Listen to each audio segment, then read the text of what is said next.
People, Deluded, I'm back again. Fridays equals Q&A days.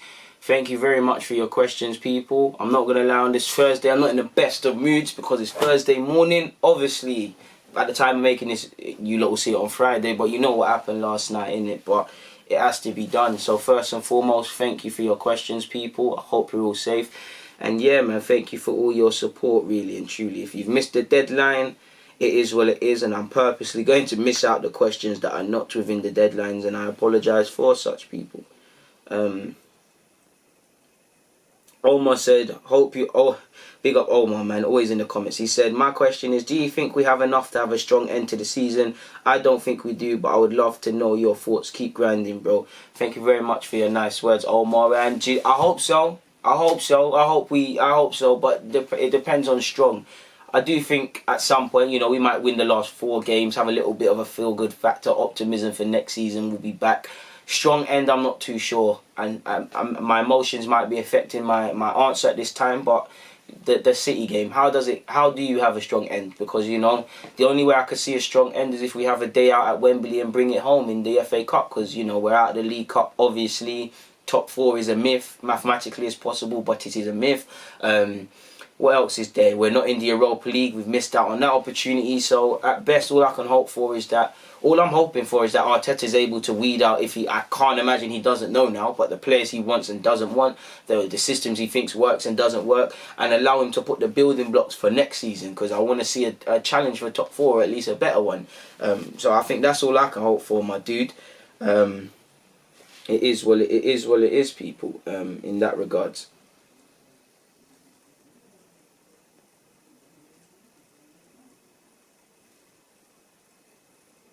Jibs has said, hi DG, hope you're well. My question is, how pivotal do you see Joe's role for the rest of the season? And can he be the answer to Arsenal's problem of a goal-scoring midfielder consistently?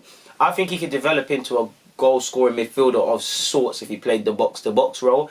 I don't know if he'll be 10 goals sort of guy, but I do think he's shown the energy to get there. I don't think the 10 position that he currently occupies is him. I don't know football to what Arteta does, and a year can make the difference. A year from now he might be that, but I'm not seeing any sort of encouraging signs to believe he can do that, despite the fact that he's done that at youth level. I'm not seeing any improvements in that role, really. I know he offers energy, he works hard, he's got an engine, but notice how I haven't praised his, because he got it, them technical abilities in that role. If I have to praise working hard and stuff, it means you're not the guy in that role. I think his role for the season, Joe Willock, all he can do, he's a young man, all he can do is relish playing. He's 20, turning 21, I believe. All he can relish is doing is playing. Literally, for these young players, every game makes them stronger. So I think that's it. In relation to making any sort of difference, I don't think he can. But to be fair, what pivotal role can any of our players play? Because what pivotal things are there? Unless it's in the FA Cup, my guy, there's nothing now, isn't it? There's nothing. The most we can hope for is, we win an FA Cup, for bragging rights or just for some pride, because how we play against the top 6 is appalling. Hope to beat Liverpool and or Spurs, Hope to have some credibility when we go to Leicester and Wolves away and St Mary's. But it's all a myth, in my opinion. So it is what it is in that regards. DS Boss said, what would you consider a decent transfer window? 2 centre midfielders, 2 centre halves, or, well, that would be good. 1 centre half, 1 centre mid, because it's Arsenal standards to say a decent one, and potentially a backup right back if we're not going to make Cedric Suarez. And I think right back is an area Arteta's personally requested, so it's important you give Arteta what he wants, people, in my opinion. D Solo said, why do you think over the years Arsenal sell their best players? Why don't we add world class with more world class? It's stifled us for 10 plus years now because of the mentality of those at the top. We haven't wanted to be winners, and when we sign winners, we've not tried to do this thing. Ozil has a lot of faults, yeah, and has had faults, but I'm sure most people admit, we had Ozil. Ozil is not going to be someone to dig your team out and make you come from behind and do that Gerrard stuff. We didn't have a striker. If you're going to sign Ozil, sign a decent striker. Make sure you've got decent centre mids behind him. Make sure the defence is on lock. If you're going to sign Ozil and Alexis Sanchez, make sure you've got quality around it. If you're going to sign Aubameyang, marry him with some quality. And that's been Van Persie at a time as well at Arsenal. That's been a consistent theme since we've been at the Emirates. We've either had to break, obviously a lot of it has been because we've had to make money, but we've had to break up squads. We've signed one player and not done the rest. And I do think when we had Santi, when we had Alexis, when we had Ozil, that was the real chance especially when we bottled it against Leicester. That was the real chance to kind of certify the team and make it a top 4 team again, and it didn't happen, man. It's a mixture of lack of ambition, financial constraints, and just overall cluelessness, in my opinion. Tracy has said, "How are you doing?" I'm decent, man. Thank you for asking. You've also asked, how do you think Sancho has been able to be so efficient? 17 goals with 16 assists means he's contributing more goals than he has appearances. And I think that's just simply, he just gets better with, he's like fine wine, isn't it? He's just getting better with experience. That's all he wanted. One thing I've liked about Sancho is he's realised very early goals and assists make the difference. He's married he's flashy, he wants to express himself with, okay, cool, I can't do too much, I need to get goals, I need to get assists. Similar to, it's completely different, but look at Pepe. Sancho is younger than Pepe, but his end product and decision making is better because he understands goals and assists make the difference. It's not just about being able to beat a man. So I'd say that, man, he relishes making the difference, he relishes playing, he relishes scoring and stuff like that. I think he just relishes making the difference, because as much as I praise his technical qualities, one thing I like about Sancho, he likes to be involved in decisive moments. Terrific stats. Philip has said, who do you think will be relegated to the Championship? Villa, Norwich, and I think third place is up for grabs. The third spot is up for grabs. Villa, Norwich, maybe Bournemouth. I don't mind Bournemouth going down, to be fair with you. Daniel has said, favourite crisps, mine's baked, ready salted. I like the first would be salt and vinegar if it's Walker's. I like the red packet of the Doritos. Is it Chili Heat Wave or whatever it's called? Yeah, man, but mainly anything salt and vinegar. I'm a big fan of Monster Munch as well. Someone feel free to, Monster Munch, if you're listening, feel free to give me a sponsorship for that. So yeah. Smile Pleaser said, what do you think about the project at Hertha Berlin? It looks quite interesting, they're trying to bring through a couple youth players, they're trying to sign some fairly experienced players, like they went and got Tossart from Lyon, they look to be getting Xhaka. It looks fairly decent watching it, people, really and truly. I'm not the most clued up, but their project does look decent, Smile. You've also, Smile Pleasers also said, do you see them competing for CL spots with Leverkusen and Gladbach? Potentially not, but again, you never know what could happen. There's still a lot to be said in relation to the Bundesliga, people. Good question. Faris has said, you talk about the under 23s and 18s at Arsenal, but what age group younger do you keep a look at to see who's coming next? I don't watch younger than under 18s and stuff. I've seen under 16s from time to time, but I don't work for the club. I don't have access to consistently be there as more so than I already am, so I can't tell you I'm watching under 13s and this and that. I'd love to, of course. I'd love to work for Arsenal, but that's not how it goes, man. 1-1 has said, in my opinion, David Luiz is one of the worst defenders we've ever had in terms of regular stars. Mustafi and Socrates are too, in my opinion, but everyone seems to want to give Luiz a new deal. Why do you think that is?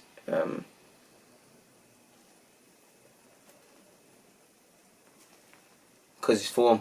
And Arteta wants him, I'd say that. But considering the City game, it's a myth. It probably shouldn't be there. You've asked me about underrated gems that we could sign. I'd say Vestersen would be Vestersen. I can't say his name, but that would be my first priority, especially because all I can think about is that creative role, people. Vestersen, the Anderlecht Belgium, that guy, I think he's going to be a star. I'm not too sure in his ability yet, but I would say there's what's his name? There's a 20-year-old centre-half that was linked with Atlanta. He plays for Solskjaer in France. His heading needs improvement, but he's decent. I'd say potentially him. I should really open my laptop because I have a spreadsheet on all the players I'm watching. It's difficult when you've been asked on the spot. So, guy, I like Ibrahim Sissoko of Salzburg, but again, we'll have to wait next season to see his level. There's a couple of these, man, so I'd say them. You also said, which players do you think we could sell for more than they're worth and would represent good business out of the current crop? I don't want to sell them, but probably Maitland, Emil and Nelson, you could probably get anything from 10 to 20 million a piece, so that's probably about 60 that could be put in the stack. Mustafi, you're never going to get your 40 odd million back, but you'd imagine you can get a 15. Beyond that, I'm not too sure. Not too sure. Baby Bellerin, even though his form's not been that, but you could see him going for anything from 30 to maybe 50. That's about it, really and truly. Antonio said, do you think we're totally unbalanced based on physical attributes and height? I don't think it's anything to do with height, because go and look at City. Fernandinho's not the tallest. Bernardo Silva is not the tallest. what's his name? Silva is not the tallest, and if they have got height on them, they're not necessarily the most strongest of players like Kevin and stuff. It's what makes them, there's many reasons as to why they're good. I don't think it's height. Physicality is an issue, but again, you look at how many small men there are in the Prem that throw themselves around. I say it's mentality. I don't think we're dynamic enough as a team. I don't think we're as on it as a team, and I think that goes against us. We just haven't got man that really want it, really and truly. So I'd say that. You also said some Arsenal fans are saying our squad is probably better than United's and Spurs' even Chelsea's. Why are these teams able to make courageous performances against the top six, especially against City and Liverpool, and we're not? Because we haven't got no bottle. It's that simple. As one thing you give Man United, and their fans annoy me about it, and the fans that I know that support them annoy me. Big games. It's like United fans just live for the top six clashes, forgetting how big they are. But by the same logic, I can't fault them. One thing about United, you've got to be up for big games. They have been smacked in big games. They have held L's. But this season, I'm sure they've done their ride-outs. They're on that. Spurs, they're on them big games. Arsenal, it depends. Like, 1 minute we're on it, then we're not. We're on it two times out. We're on it at home. We're not on it away from home. And, we're weak mentally. It's that simple. Like, we're not as strong mentally as them. Spurs are falling off, but historically, we're not as strong mentally as Spurs. These historically is a massive shout. Over these last couple of years, because they've been consistently getting champs, and we haven't. United squad, they got better names than us, but they're both shit. Like, pardon my language, they're both crap. There's a couple players I think get into our team, a couple players I think of ours get into theirs, but it's crap, man. They've got definitely better Hollywood names. You've got Pogba, who I think's a quality player. You've got Martial, you've got Big Rashford, you've got Bruno now. I think Fred can get into our midfield, really and truly. McTominay, based on current form and the role they offer in the team, because if Torreira's not there, I can't see it. But, I think Ceballos, regardless, can get in their team on technical ability. I definitely think Torreira gets in there. I'm not too sure on Xhaka, but I'm pretty sure you could build a case. Definitely think Saka and Martinelli get into that team without a shadow of a doubt. Tini hasn't been here longer than 5 minutes, but I rate him ahead of Shaw. De Gea's a better keeper than Leno, but I have to bring up that current form one. Current form, Leno gets that in my opinion, but they're both shit. Like, they're both crap. Like, there's nothing really, to be honest, man, and that's just me really forcing it, really and truly. That's the questions asked of myself via Twitter, people. Asked of myself via YouTube. Apologies. Let's find the Twitter questions again. Apologies for the rain. It's coming down over here in London. Q&A questions.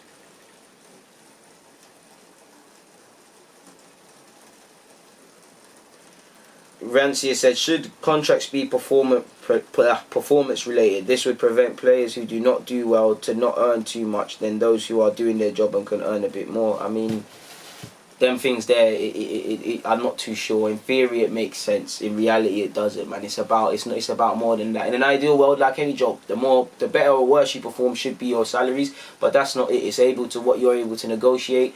Obviously, in today's society, marketability and being marketable plays a part. It all depends what you can hustle. So I'd say in theory it works. In reality, potentially not. Thomas said, DG, you're given free reins to design your dream Arsenal kits, home, away and third. You get to choose the colours, with the home kit being predominantly red and white, sleeve lengths, details like collar or no collar, or hoop socks versus one coloured socks, sponsoring kit manufacturers. To be fair, I don't know anything about that, my guy. Home kit, I'd probably put some colours. I'd try and do a little 04 with a modern twist. The away kit, I'd probably, the one with the blue collars, I'll probably try and get Adidas to do that with a modern twist. And the same would go third kit. I don't know, man. I think I'll go for a white and gold or blue and gold, or get something gold going again. I like the gold colourway. Like, I really like the third kit we got smacked in yesterday. So I'd say that. Benji said, which international team has the best young ballers apart from France? I think Germany's got some good players. The Spaniards are always going to have good players. I think people are not paying attention to the Belgian lads. What else is there? I think there's a lot of players coming out of Portugal. I think there's a lot of players all over South America now. I think Uruguay, I'm not too sure about the best, but I think Uruguay is an area people should pay attention to as well. So I'd say that's it, my guy. Carl has said, should Arteta be given a chance to Medley, Swanson or Ballard simply due to injuries and suspensions? Well, to be fair, they probably won't do much pardon me, much worse than some of these existing defenders. So on that, what I've just said alone, they should be giving us some opportunities. But I don't know, man. Ferdinand Jones has said, will you ever do Deluded scouting again, or has your channel outgrown it? I really liked those about Norhouse. And I'll always speak about young players, but I must admit I've been kind of quiet on that, to be fair. I've still got the spreadsheet, I'm still watching games, but I don't like to force it. I'm not just going to say, man, I'm good for the sake of it. There are some, man, don't worry, I'll always, youth football, youth academy stuff is what I like to speak about the most. It might not be my most viewed content. In fact, if you see my views recently, it seems like nobody cares about DG anymore. I might have to pack this up, really and truly. It's pointless, so in terms of views. But yeah, I'll never stop that, man. I like to speak about young players. Each one teach one has said, how much time do you think the FA should be given to make actual lasting change before the players consider stoppage of labour if they continue to be so stuffed on racism? Difficult one, man. Difficult one, because, obviously, to be fair, there are problems with the FA, but, if tomorrow they announced this guy, that guy, is they necessarily just doing it for the best of reasons? Is that necessarily the best? I'd want to give them time to, provided they're going to do it, to bring in the best candidates that would not only improve diversity but be equally as good as their job and be flag bearers to the next generation. So you'd have to give a decent amount of time. You'd probably say maybe a couple of months to do that. In terms of structural changes, I don't think it's a thing where they've made all these changes, we're cool now, but I think in the next few months, definitely from now really, we should be looking at what gradual shifts are you making to get there, is what I'm thinking, my guy. That's what we should look at. Listen, I think things will change. If every black player refused to play for England and refused to play at the next Euros or whatever, or ran into that, they'll change their tune. But let's be honest, they won't do that. Players are going to think about themselves and wanting to play. Certain players are going to be scared. So I don't think players going on strike or stopping their labour is going to change anything. But I definitely say we give them...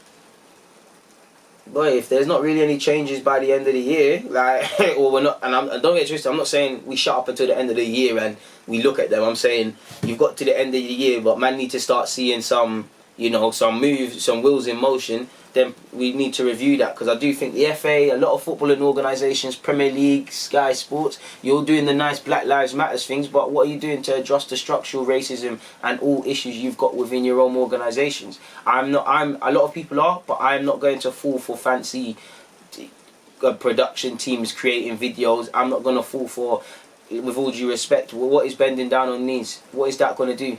All of these, the many diverse 22 sets of players that were out there, Arsenal versus Chelsea, I get it. Yesterday, Arsenal versus City, I get it. I get why you take the knee.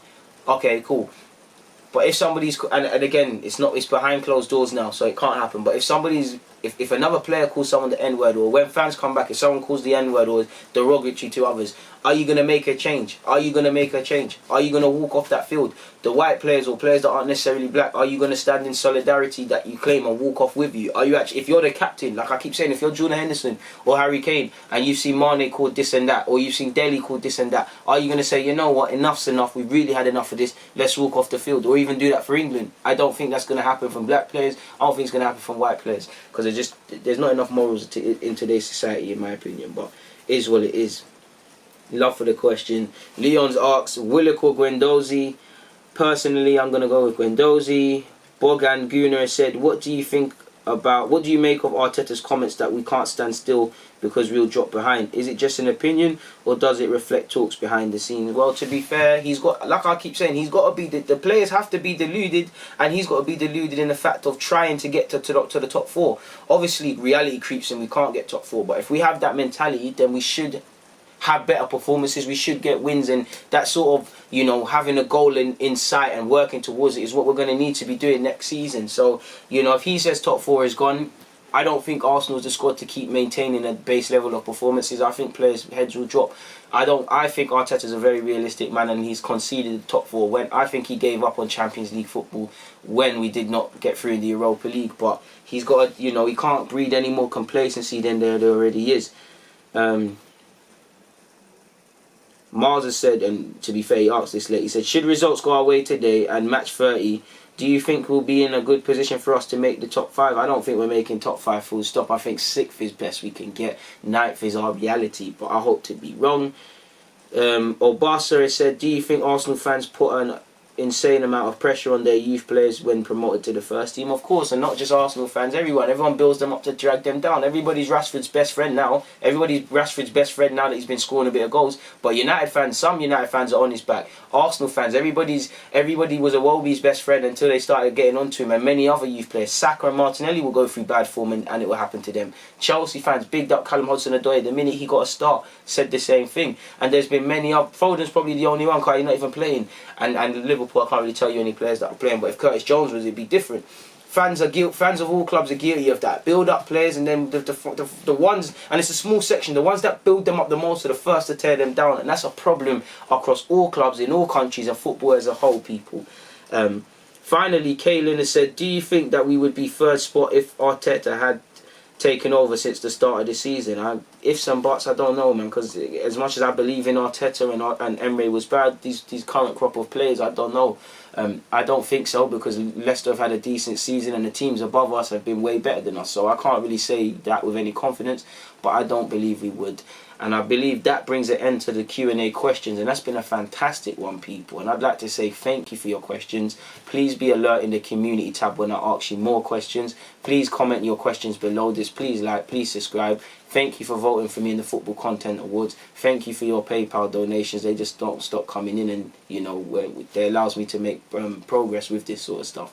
On that note, I'm out of here. People, DG.